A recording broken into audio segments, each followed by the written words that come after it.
Let me show you how some of these flea market knife finds cleaned up. Coming right up.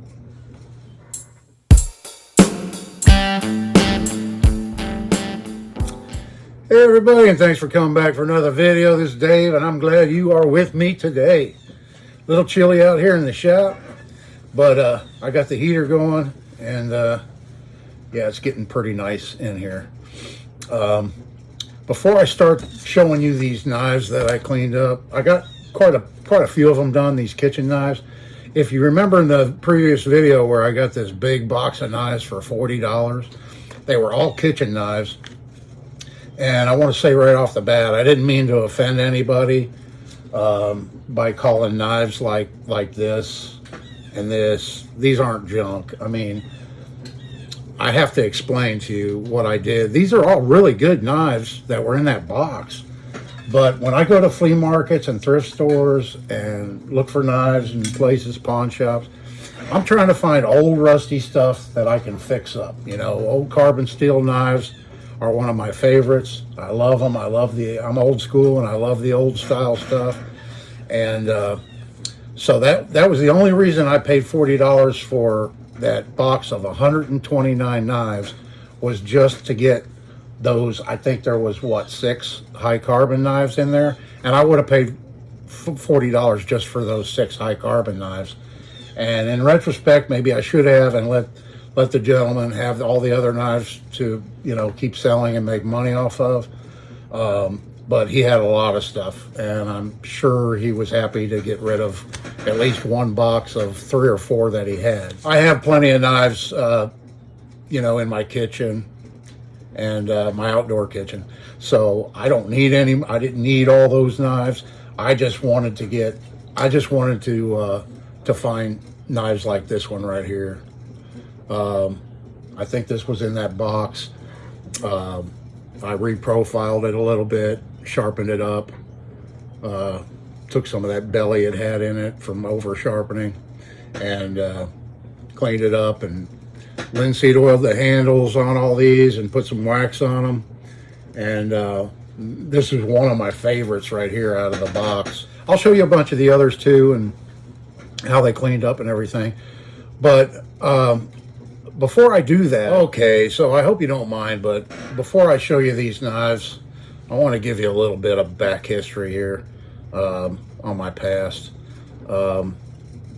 I've been working in a shop since I was 11 years old when I got my first shop. Before that, I was watching my dad work in his shop and my grandfather work in his shop, and my other grandfather working in his basement workshop.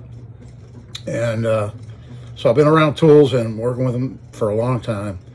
And I thought I'd just share maybe a couple of safety concerns. If there's any younger viewers watching this video right now and you're interested in knives and fixing them up and doing that type of thing, a couple little safety tips I want to give you. I have had bandsaws, table saws, all types of power equipment that you can get hurt by. But you want to know what the most dangerous tools that I own and still own to this day, that I consider potentially the most dangerous tools that I own, and that is my drill press and my buffer. I'll tell you a little story about the drill press deal. So back when I was in high school in woodshop class, I didn't see this happen, but we had a substitute woodshop teacher, and it was a woman. And after school one day, she was working on a project for herself. So in the shop, we had a drill press that had the chuck key for the drill press hanging from a chain, so that because they were always getting lost, you know, kids would walk off with them, leave them somewhere, and they get lost. So they attached it to a chain, and she chucked up a bit in the drill press and inadvertently left the chuck key in the chuck when she turned it on. And it was a variable speed, and it was cranked way up high, and she turned it on, and that chain wrapped around her thumb and completely pulled it out of the socket. I mean, she just lost her thumb instantly from that drill press. And, you know, I knew that story, and then it was years later. I used to work 21 Southern swing shift. If you don't know what that is, it's a terrible way to work, but I did it for almost 20 years. And I learned early on that when I was working midnight shift, 21 Southern Swing is where you work 7 days of day shift, 7 days of afternoons, and then 7 days of midnights. And and against my better judgment, I used to go out in my shop after I got off midnight shift in the morning, and I'd work for a couple hours before I went to bed. Well, one morning I was making something, I don't even remember what it was, but I was drilling on my drill press. I was drilling a piece of 1/2 inch thick stainless steel.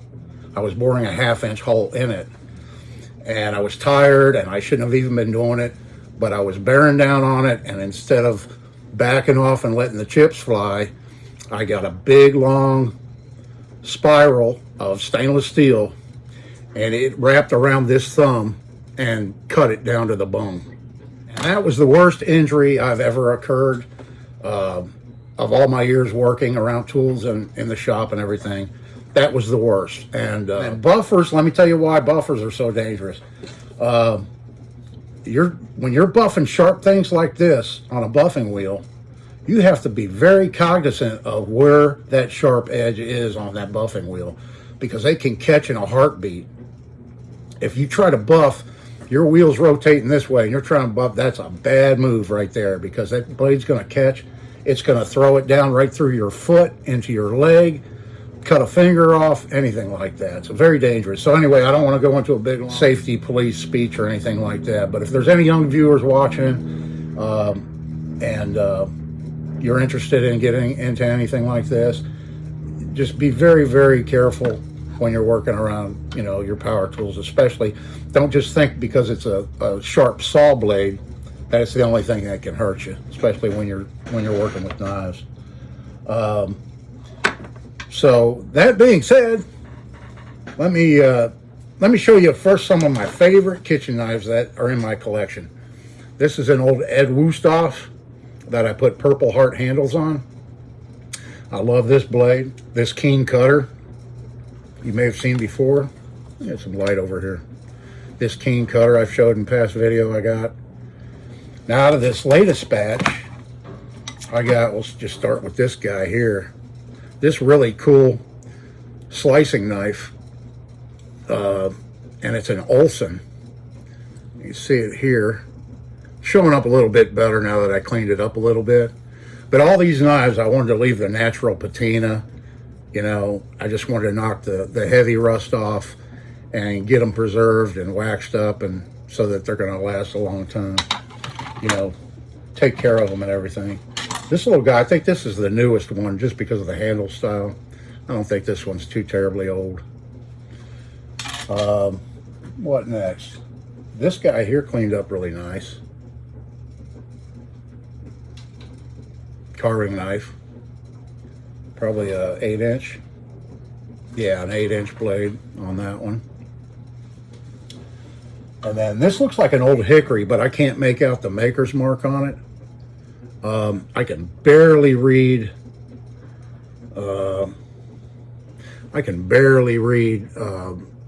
some lettering right here in the middle and the bottom, but I'm sure this has been sharpened way down. Like here's an old hickory. You can see the stamping really well in it. And then I'll put it next to this one. And this might have been a model that they acid etched the blade rather than stamp it. The handle style is very similar. The rivets are totally different, but a lot of these old knives, they have very similar handles. Oak in a lot of cases. What else to show you? I don't know if I showed you this one yet. There's another butcher pattern one that was in that box. No, this was out of another batch. This one wasn't in that box, I don't think. That carving knife and those others. Okay, yeah, and then here's that Schrade-Walden. The old 147, I believe. And the problem with this knife, the main problem with this knife, the blade wasn't in too bad a shape. It does have some minor pitting and stuff in it. So the main problem with this knife was the stacked leather washers were all shrunk up. They were hard as a rock, and there was big gaps in between them and everything. So to resolve that, what I did, I soaked it for 24 hours in oil, and then the next day I pulled it out of the oil, and it still had a few little gaps in it. So I heated the oil up, and I used hot oil for just about maybe 30 minutes or something like that, and it swelled them right up tight. They're all nice and tight now, and that oil should help, you know, really preserve the leather that it's penetrated in. And then I just they were all kind of offset and everything, so I gave it a little bit of a sanding, and then refinished it. And then the first spacer right here, it's still not filled completely, but here's a picture of what I did.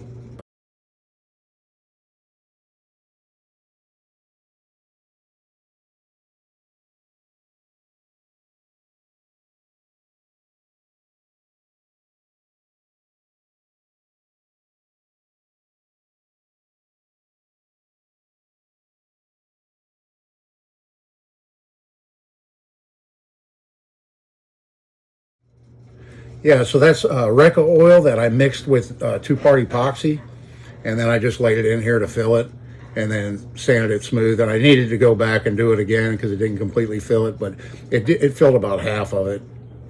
And pommel still has a few nicks in it and stuff like that, but I wanted to leave all that in there. You know, it's an old knife, and I didn't want to try and make it look new again. Then this real rusty Klein we have here, it cleaned up pretty good. I put it in my easy rust remover. Here's a clip of what it looked like. So I just pulled this Klein electrician's knife out of my easy homemade rust remover, and I thought I'd do a quick video here and show you what it looks like. I had it in there for about an hour and a half, 2 hours, something like that. It was really rusty to begin with. Let's see how we did after just a couple of hours. Give it a quick wipe off. See if the blade's open. Only the hawkbill blade would open before. So there's the hawkbill blade.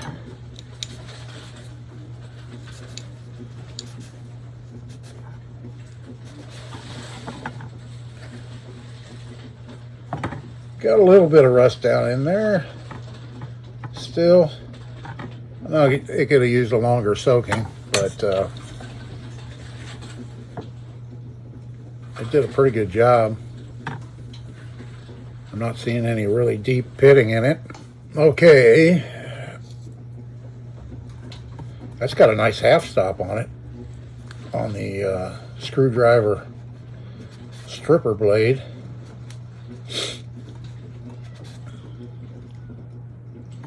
Yeah, it's not looking too terribly bad.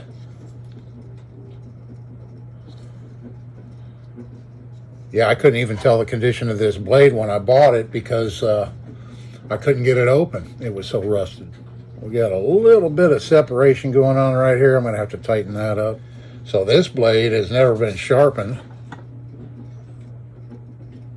And it's never been sharpened. This is a 1977 knife. And it still has the factory edge on it, I believe. There's still some rust down here in the ricasso areas on the blade, so I'm going to throw it back in the rust remover. The scales are starting to show some evidence of being brown again. Yeah, there's a couple little superficial cracks here and there maybe. But yeah, we'll get her back in there and let it soak a while longer, but it's coming along. Yeah, so it was in pretty rough shape. The only blade I could open up when I bought it was the hawkbill blade, and the other two were just so rusted in place I couldn't get them open. So there's the hawkbill blade, and yeah, it cleaned up pretty nice. Let's see if we can, I'll zoom in on the tang stamp here. So maybe you can see the tang stamp. Let's get some light over here.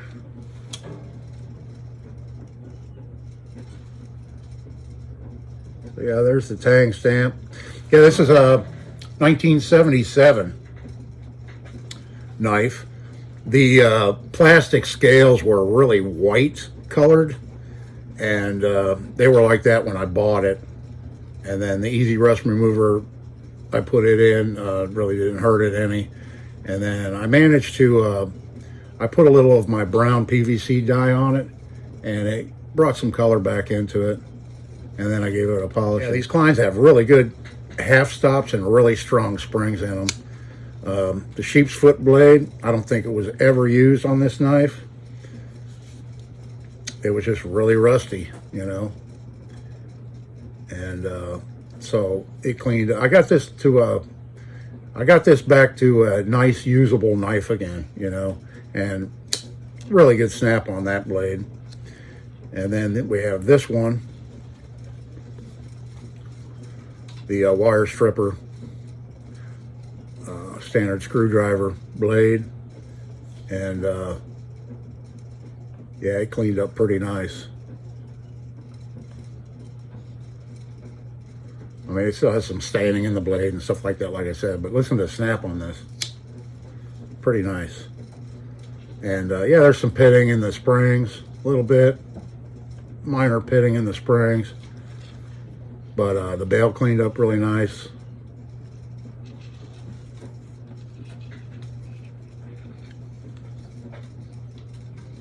And there's that one. Pretty happy with how that turned out, considering how bad a shape it was in, you know, when I got it. Now to my favorite knife out of that whole box of the $40 knives. I want to show you real quick, and then I'll let you go. So my favorite knife out of that whole box, that's my personal favorite that I got. Here's a picture of what it looked like.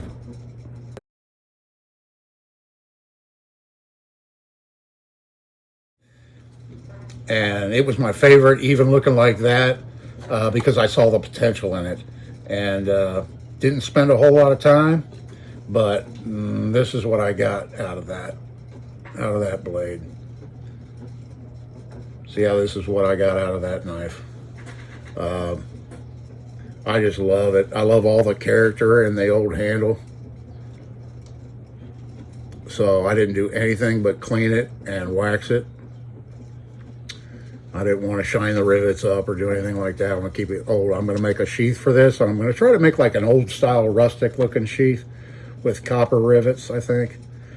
But you can see the evidence of the that crucible steel that they used in all the old ads that claimed crucible steel, one-piece crucible steel knives.